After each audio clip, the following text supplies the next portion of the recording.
Hello दोस्तों, good morning. कैसे हैं आप सब लोग?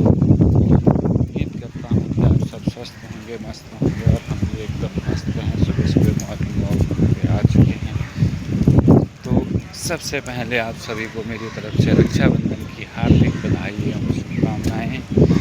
तो आज तो सब लोगों की छुट्टी होगी, तो सब लोग अच्छे से रक्षाबंधन मनाएँ। और पहाड़ों में तो बहुत जगह मेला भी लगता है। आज देवी दुर्गा की बग्वाल भी है और एक बहुत जगह पहाड़ों में मेला लगता है आज।